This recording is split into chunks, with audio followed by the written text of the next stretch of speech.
Good morning. आपण structure ॲनालिसिसला सुरुवात करणार आहोत. स्ट्रक्चर ॲनालिसिस हा सब्जेक्ट आपण सुरू करत आहोत. त्याच्यामध्ये पहिला जो चॅप्टर आहे स्टॅटिक इनडिटर्मिनसी आणि कायनॅमॅटिक इनडिटर्मिनसी, हा चॅप्टर सुरू करण्याच्या अगोदर आपण थोडंसं स्ट्रक्चर ॲनालिसिस म्हणजे काय, म्हणजे स्ट्रक्चर ॲनालिसिसमध्ये आपण नक्की काय करणार आहोत हे थोडंसं पाहून घेऊया. म्हणजे स्ट्रक्चरचं ॲनालिसिस करायचा म्हणजे काय, असा थोडासा क्वेश्चन पडला आणि त्याच्यामध्ये आपण काय करणार आहोत हे थोडंसं कळालं तर आपण ज्या मेथड्स वापरणार आहेत त्या मेथड्स का वापरत आहेत हे आपल्याला कळून जाईल. ओके, पहिली गोष्ट म्हणजे स्ट्रक्चरचं काम काय असते. स्ट्रक्चरचं काम काय असते तर इथं पाहाल, हे एक स्ट्रक्चर आहे, समजू हे एक बीम आहे, तर ह्या स्ट्रक्चर आहे, तर ह्याचं काम काय आहे तर ॲक्शन, बाहेरील एक्स्टर्नल ॲक्शन म्हणजे लोड घेणं आणि ते ट्रान्सफर करणं. जसं की बिल्डिंगवर लोड येतात ते beam to column, column to foundation आणि फाउंडेशन टू अर्थ असे ट्रान्सफर होतात. म्हणजे स्ट्रक्चरचं काम काय असतं की लोड घेणं आणि तो ट्रान्सफर करणे. ओके, पण ज्यावेळी हे स्ट्रक्चर लोड ट्रान्सफर करत असते त्याच्यावेळी काहीतरी स्ट्रक्चरमध्ये होत असेल. म्हणजे फर्स्ट आपण जसं की ह्याच्यात पाहू, जसं की आपण जर ॲक्शन लावली की आपल्याला माहीत आहे की रिॲक्शन येतात. ओके, मी असं बेसिक समजून चालतो की तुम्हाला फिक्स अँड मुवमेंटचे वगैरे जे की आपण सॉममध्ये कंप्लीट करणार आहे, पण तुम्ही जर तुम्हाला जर बेसिक कन्सेप्ट असतील तर स्ट्रक्चर ॲनालिसिस डायरेक्ट व्हिडिओ पाहण्यास मी ऑलरेडी तुम्हाला सांगितलं आहे, तुम्ही डायरेक्ट स्ट्रक्चर ॲनालिसिसची व्हिडिओ पाहू शकता. मग मी असं अजून करतो की सॉममध्ये तुम्हाला fix and movement, fix support, hinge support, roller support हे सगळं माहीत आहे असं ॲज्युम करून मी चालतोय. ओके, हा फिक्स सपोर्ट आहे तर ह्याचे किती रिॲक्शन असतात तर 3 असतात. एक असते ते व्हर्टिकल रिॲक्शन, एक असते हॉरिझॉन्टल रिॲक्शन आणि एक असते मुवमेंट रिॲक्शन. ओके, म्हणजे एक असते हॉरिझॉन्टल रिॲक्शन, एक व्हर्टिकल रिॲक्शन, एक मुवमेंट रिॲक्शन. ओके, म्हणजे आपण बघा तुम्ही सॉममध्ये येऊन पहिल्यांदा अप्लाइड मेकॅनिक्समध्ये पहिल्यांदा आपण काय करतो तर सगळ्यात फर्स्ट आपण फाइंड आउट करतो रिॲक्शन. पहिला पॉईंट घेऊया रिॲक्शन. ओके, म्हणजे काय स्ट्रक्चरल ॲनालिसिस करायचा म्हणजे काय असते तुम्हाला सांगतो. स्ट्रक्चरल ॲनालिसिस करायचा म्हणजे त्याच्यात काहीतरी अननोन्स असतात. मग ते अननोन्स कोणते असतात तर एक असतात फोर्स.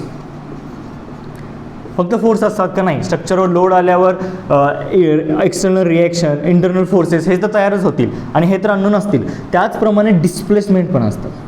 म्हणजे हे स्ट्रक्चर डिस्प्लेस होईल ना ह्याच्या ओरिजिनल पोझिशनपासून. जर व्हर्टिकल इकडून लोड असतील तर हे खाली ह्याच्यापासून डिस्प्लेस होईल, म्हणजे डिस्प्लेसमेंट्स.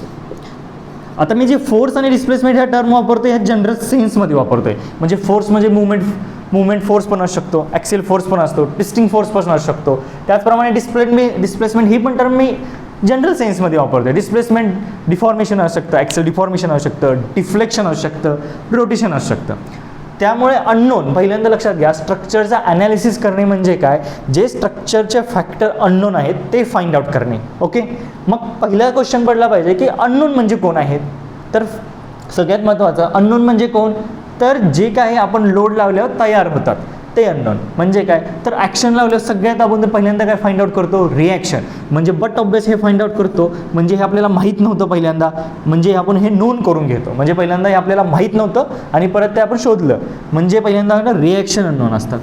ओके, दुसरी गोष्ट ज्यावेळी तुम्ही पाहाल जेव्हा पहिल्यांदा आपण बेंडिंग मुवमेंट, शिअर फोर्स काढतो त्यावेळी काय करतो पहिल्यांदा सगळ्यात अगोदर रिॲक्शन काढतो.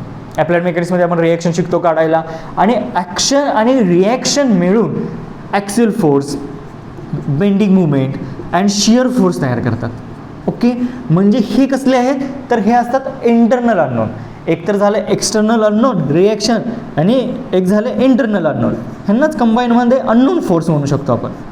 अननोन फोर्स म्हणजे काय तर आपल्या स्ट्रक्चरल ॲनालिसिसमध्ये जेव्हा आपण ॲक्शन लावतो तेव्हा रिॲक्शन तयार होतात आणि रिॲक्शन आणि ॲक्शनच्या कॉम्बिनेशननं इंटरनल फोर्सेस तयार होतात, जे की आपल्याला अननोन असतात, म्हणजे नोन नसतात, आपल्याला ते माहीत नसतात. आपण ते पहिल्यांदा रिॲक्शन काढतो आणि नंतर शिअर फोर्स, बेंडिंग मुवमेंट काढतो. ओके, म्हणजे आपल्याला पहिल्यांदा तर कळालं की अननोन फोर्सेस असतात. फक्त अननोन फोर्सेस असतात का नाही, त्याचप्रमाणे ते स्ट्रक्चर डिफ्लेक्टही होतं, डिफॉर्मही होतं. त्याच्यात रोटेशन येतात, डिफ्लेक्शन येतात, ॲक्सेल डिफॉर्मेशन येतात, हे पण आपल्याला काढावे लागतात. ओके, म्हणजे अननोन डिस्प्लेसमेंट काढावे लागतात आणि अननोन फोर्स काढावे लागतात.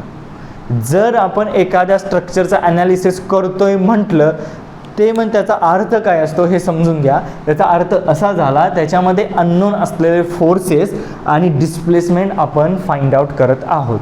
बाकी दुसरा काही अर्थ नाही. स्ट्रक्चर ॲनालिसिस म्हणजे त्या स्ट्रक्चरमध्ये अननोन असलेले फोर्सेस जसं की reaction, internal forces, axial force, bending movement, shear force, twisting movement, त्याचप्रमाणे डिस्प्लेसमेंट, जे की स्ट्रक्चर किती डिफॉर्म झालं, ॲक्सिली किती डिफॉर्म झालं, किती रोटेट झालं, किती तिचं डिफ्लेक्शन झालं, हे जे फाइंड आउट करतो ह्यालाच म्हणायचं स्ट्रक्चर ॲनालिसिस. आणि ज्यावेळी आपण पूर्ण हे फाइंड आउट करतो एखाद्या स्ट्रक्चरचे, त्याला म्हणायचं त्या स्ट्रक्चरचा कंप्लीट स्ट्रक्चर ॲनालिसिस.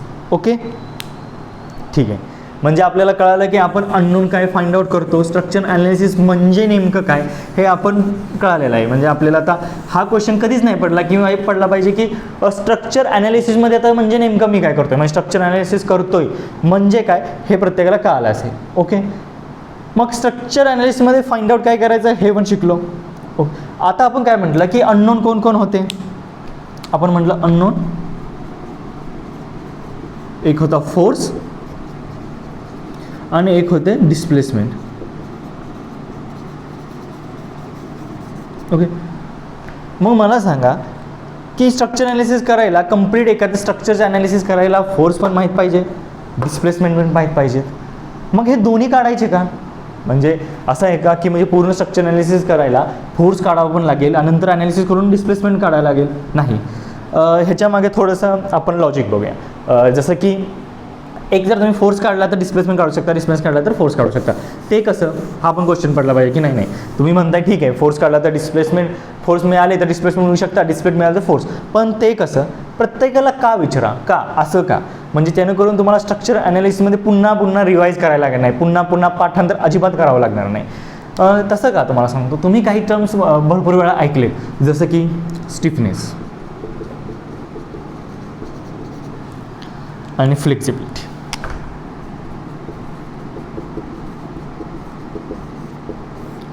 तुम्ही ह्यात स्टिफनेस मॅट्रिक्स पण काढाल, फ्लेक्झिबिलिटी मॅट्रिक्स पण काढाल, पण नक्की कधी स्वतःला क्वेश्चन विचारला का? कधी जर तुम्ही अगोदर थोडीफार तयारी केली असेल तर कधी तर स्वतःला क्वेश्चन विचारला की काय काढतोय, म्हणजे स्टिफनेस मॅट्रिक्स म्हणजे काय काढतोय, फ्लेक्झिबिलिटी म्हणजे काय काढतोय.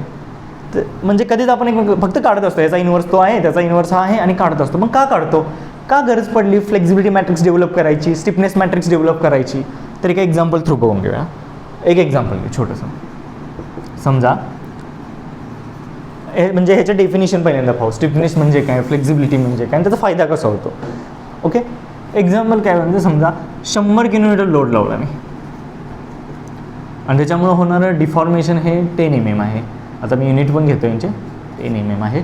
ओके, आता पहिल्यांदा पाहू स्टिफनेस म्हणजे काय. स्टिफनेसची सिंपल आणि साधी डेफिनेशन आहे फोर्स रिक्वायर्ड म्हणजे कशासाठी, तर फोर्स युनिट डिफॉर्मेशन करण्यासाठी. Force required for unit deformation, force required for unit deformation, force required for unit deformation. म्हणजे जर डिफॉर्मेशननं मी डिवाईड केलं फोर्सला तर मला किती फोर्सला, म्हणजे युनिट डिफॉर्मेशन करायला किती फोर्स लागेल हे समजून जाईल. जसं की इथं पाहूया, म्हणजे 100 किलोन्यूटन लोडमुळे किती डिफॉर्मेशन झालं, 100 mm. ओके, तर ह्याचं काय झालं 100 किलोन्यूटन युनिट. मग 1 mm डिफॉर्मेशन करायला मला किती फोर्स लागेल हे स्टिफनेस आहे. तर 1 किलोन्यूटन पर mm. ओके, स्टिफनेस काय आलं, स्टिफनेस म्हणजे काही नाही, स्टिफनेस म्हणजे असं आहे युनिट डिफॉर्मेशन करायला किती फोर्स लागेल. ओके, युनिट डिफॉर्मेशन करायला किती फोर्स लागेल म्हणजेच आपला स्टिफनेस आहे. ओके, मग फ्लेक्झिबिलिटी काय असते. बट ऑब्वियस फ्लेक्झिबिलिटी बऱ्याच लोकांना पण माहिती आहे. फ्लेक्झिबिलिटी म्हणजे याचा रेसिप्रोकल असतो की एका युनिट फोर्समुळं किती डिफॉर्मेशन होईल. ओके, डिफॉर्मेशनवर एका युनिट फोर्समुळं किती डिफॉर्मेशन, म्हणजे फोर्स खाली आला पाहिजे. तर इथं कसं होईल 100 mm डिवाइड बाय 100 किलोन्यूटन,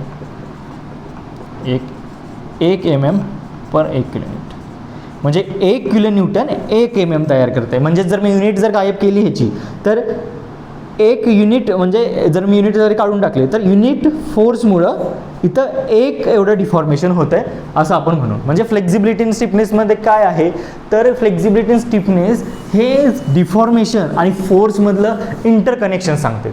जसं की युनिट डिफॉर्मेशन करायला किती फोर्स लागेल हे स्टिफनेस सांगतं आणि युनिट फोर्समुळं किती डिफॉर्मेशन होईल हे फ्लेक्झिबिलिटी सांगतं. ओके, आता ठीक आहे, म्हणजे आपण फ्लेक्झिबिलिटी शिकलो, स्टिफनेस शिकलो, हे डिटेलमध्ये स्टिफनेस मॅट्रिक्स आणि फ्लेक्झिबिलिटी मॅट्रिक्समध्ये पाहणार आहोत. त्याच्या परत आपण डेफिनेशन पाहू, पूर्णपणे सगळ्या डेफिनेशन आपण पाहू, जसं की ॲक्सिल डिफॉर्मेशन, रोटेशन, डिफ्लेक्शन, ट्विस्टिंग, ह्याच्या सगळे आपण डेफिनेशन पाहणार आहोत. पण इथं फक्त समजून घ्या की फ्लेक्झिबिलिटी आणि स्टिफनेस ठीक आहे आपण काढतो, पण आता का काढतो हे महत्त्वाचं आहे. समजा जर मी एक्झाम्पलमध्ये असं केलं असतं की 100 किलोमीटर फोर्स लागला आहे आणि ज्याच्यावर लागला आहे त्या मटेरियलचं स्टिफनेस आहे 1 किलोन्यूटन पर mm, तर किती डिफॉर्मेशन होईल फाइंड आउट करा. तर किती सिंपल आहे बघा. जर मला स्टिफनेस जर माहीत असेल, स्टिफनेस डिनोटेड बाय के करतात, जर मला स्टिफनेस माहीत असेल ओके, तर मला डिफॉर्मेशन काढायचं आहे. तर मला स्टिफनेस माहीत आहे की युनिट डिफॉर्मेशन करायला किती फोर्स लागतो, मग 100 किलोन्यूटन आणि खाली काय आहे तर डेल्टा आहे. म्हणजे युनिट डिफॉर्मेशन करायला किती फोर्स लागतो हे स्टिफनेस सांगतं आणि तो मला के दिलेला आहे 1 किलोन्यूटन पर mm. म्हणजे युनिट डिफॉर्मेशन करायला मला 1 किलोन्यूटन हा लोड लागतोय. 1 mm डिफॉर्मेशन करायला 1 किलोन्यूटन लागतोय. तर 100 किलोन्यूटनमुळे किती डिफॉर्मेशन होईल, 100 mm. ओके, म्हणजे इथे मला एकच सांगायचं होतं तुम्हाला की फ्लेक्झिबिलिटी आणि स्टिफनेस मॅट्रिक्स ह्याच्यासाठी करतो कारण का ते फोर्स आणि डिफॉर्मेशनमधलं रिलेशन इस्टॅब्लिश करतात. आणि त्याच्यामुळं काय होतं, मग त्याच्यामुळं काय होत असेल तर लक्षात घ्या, तुम्हाला जर स्ट्रक्चर ॲनालिसिस करायचं आहे, म्हणजे अननोन फाइंड आउट्स करायचं आहे. आणि अननोनमध्ये काय फाइंड आउट करायचे आहेत आपल्याला, एकतर अननोन फोर्स असतील आणि नाहीतर एकदम डिस्प्लेसमेंट असतील. पण तुम्ही दोन्ही पण फाइंड आउट करायची गरज आहे का स्ट्रक्चर ॲनालिसिस? नाही, कारण का हे इंटरकनेक्टेड आहेत. कुणामुळं, एकतर स्टिफनेसमुळं किंवा फ्लेक्झिबिलिटीमुळं. आता हे फ्लेक्झिबिलिटीचं मी नंतर तुम्हाला डिटेलमध्ये सांगेनच, इथं फक्त मी आता स्टिफनेसच एक्झाम्पल घेतलं. पण स्टिफनेस आणि फ्लेक्झिबिलिटी हे दोघमेकांना इंटरकनेक्ट करतात. हे कसं हे आपण पाहिलं. जर आपल्याला फोर्स माहीत असेल आणि त्याला स्टिफनेस किंवा फ्लेक्झिबिलिटी माहीत असेल तर आपण डिफॉर्मेशन काढू शकतो. आणि जर आपल्याला डिफॉर्मेशन माहीत असेल आणि फोर्स आणि फ्लेक्झिबिलिटी माहीत असेल तर आपण फोर्स काढू शकतो. म्हणून आपण स्ट्रक्चर ॲनालिसिस करताना आपल्याला कधीच गरज नाही की जर स्ट्रक्चर ॲनालिसिस फोर्स मार्फत केला तर ॲटोमॅटिक आपण डिस्प्लेसमेंट काढू शकतो, किंवा डिस्प्लेसमेंट मार्फत केला तर आपण त्याचे सगळे फोर्स काढू शकतो. म्हणजे आपल्याला स्ट्रक्चर ॲनालिसिसमध्ये सगळं काढायची गरज नाही. अननोन फोर्सेस, अननोन डिस्प्लेसमेंट काढायची गरज नाही. फक्त अननोन एक कुठला तर फॅक्टर काढा, ते ह्याच्याबरोबर कोरिलेट करा, कुठल्या स्टिफनेस मॅट्रिक्स किंवा फ्लेक्झिबिलिटी मॅट्रिक्स. शुद्ध भाषेत सांगतो थोडक्यात सोपं की स्टिफनेस किंवा फ्लेक्झिबिलिटी मॅट्रिक्स यांच्यात रिलेशन तयार करतात. त्यामुळे ह्यातलं एक जरी माहीत झालं तरी ॲटोमॅटिक आपण दुसरं जे अननोन आहे डिस्प्लेसमेंटचे अननोन, म्हणजे जर फोर्सचे अननोन काढले तर डिस्प्लेसमेंट अननोन काढू शकतो, आणि डिस्प्लेसमेंटचे अननोन काढले तर ऑटोमॅटिक फोर्सचे आपण अननोन इंटरकनेक्ट करून काढू शकतो. हे मला सांगायचं होतं. ओके, मग ह्याच्यावरून वेगवेगळ्या मेथड पडतात. म्हणजे काय तर स्ट्रक्चर ॲनालिसिसमध्ये काय झालं की ठीक आहे, जर म्हणजे फोर्स अननोन असेल, ओके, फोर्स आणि डिस्प्लेसमेंट, तर तुम्ही त्याच्या पूर्ण मेथड पाहिलं असेल. Movement distribution method, slope deflection method, flexibility flexibility matrix method, stiffness matrix method आहे, त्यानंतर कन्सिस्टंट डिफॉर्मेशन मेथड आहे, स्ट्रेन एनर्जी मेथड आहेत. ह्या मेथड काय आहे तर ह्या मेथड ह्याच कॅटेगरीमधले आहेत. कशात तर आपण फोर्स अननोन फाइंड आउट करतो, कशात तर आपण डिस्प्लेसमेंट अननोन फाइंड आउट करतो, आणि त्याच्यानुसार त्याचे कॅटेगरीज पाडले, जसं की डिस्प्लेसमेंट मेथड आणि फोर्स मेथड. तर ह्याच मेथडनं आपण वेगवेगळी नावं पण दिली. डिस्प्लेसमेंट मेथड, इथं बघा फोर्स मेथड, फ्लेक्झिबिलिटी मेथड. ह्या मेथडचं सेकंड चॅप्टरमध्ये आपण कुठल्या मेथड कुठल्या ह्याच्यात येतात हे आपण कॅटेगराईज करणार आहे, म्हणजे कॅटेगरी त्याच्या पाडणार आहोत. फक्त इथं लक्षात घ्या की स्ट्रक्चर ॲनालिसिस का करायचं आहे, स्ट्रक्चर ॲनालिसिसमध्ये म्हणजे नक्की काय करायचं आहे आपल्याला. फोर्स मेथड, फ्लेक्झिबिलिटी मेथड आणि सगळ्यात महत्त्वाचं म्हणजे कम्पॅबिलिटी मेथड. ह्याच मेथडला कम्पॅबिलिटी मेथड पण म्हणतात. फोर्स मेथड तर म्हणतात किंवा फ्लेक्झिबिलिटी मेथड म्हणतात, तर कम्पॅबिलिटी मेथड म्हणतात. Displacement method, flexibility stiffness method, किंवा ह्याच मेथडला इक्विलिब्रियम मेथड ही म्हणतात.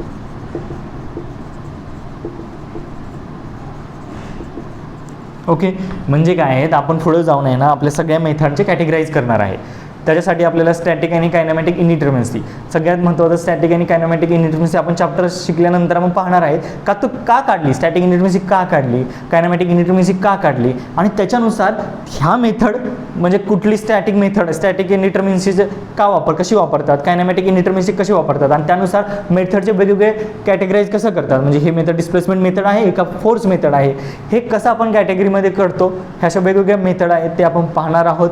फक्त मला आत्ताच्या ह्या लेक्चरमध्ये एवढं सांगायचं होतं की स्ट्रक्चर अनालिसिसचा व्ह्यू द्यायचा होता की आपण काय करणार आहोत, प्रत्येक पॉईंट आपण डिटेलमध्ये पाहणारच आहोत ह्या पुढच्या लेक्चरला. त्यामुळे ओके, थँक्यू.